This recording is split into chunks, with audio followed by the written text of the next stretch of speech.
სახელმწიფო უსაფრთხოების სამსახურში მიმდინარე გამოძიების ფარგლებში გამოკითხვები გრძელდება. გამოძიების კითხვებს ის ადამიანები პასუხობენ, რომელთა ინფორმაციას და კვლევას BBC დაეყრდნო. უკვე დასრულდა ეკა გიგაურის და კვლევის ერთ-ერთი ავტორის გამოკითხვა. მეგი ნარსავიძე გვეტყვის დეტალებს პირდაპირ ეთერში. ჩვენ დავინტერესდით დღეს გამოკითხული ადამიანები, რას ფიქრობენ იმ მტკიცებულებასთან დაკავშირებით, მტკიცებულების ტვირთთან დაკავშირებით, რომელიც BBC-ს ფილმს უკავშირდება. საუბარი არის იმ ბრალდებაზე, რომელიც ისმის მომზადებულ რეპორტაჟში, კონკრეტულ ნივთიერებასთან დაკავშირებით. ჩვენ ეს კითხვა დავუსვით როგორც ეკა გიგაურს, ასევე კვლევის ერთ-ერთ ავტორს, იმ დასკვნის ავტორს, რომელსაც დაეყრდნო BBC-ს. ეკა გიგაური ფიქრობს, რომ ამ მტკიცების ტვირთი უნდა აიღოს არა ბრალდებების ავტორმა, არამედ საქართველოს ხელისუფლებამ, ანუ ბრალდებების ადრესატმა, ასე ფიქრობს ის. ნივთიერებასთან დაკავშირებულ ჩვენს კითხვებზე კი პასუხს არ გვცემს.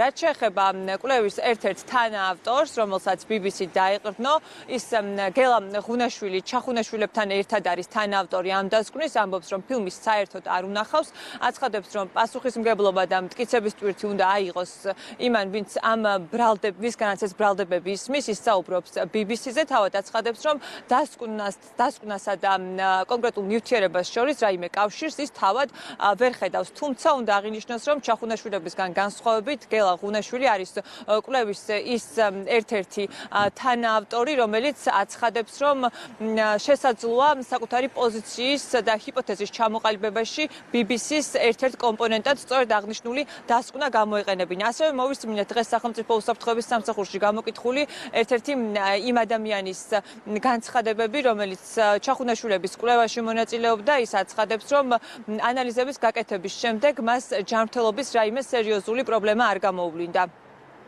თვითონ შეუძლიათ რომ გამოაქვეყნონ, აუცილებელია რომ შინაგან საქმეთა სამინისტრომ გამოაქვეყნოს ინფორმაცია რა ტიპის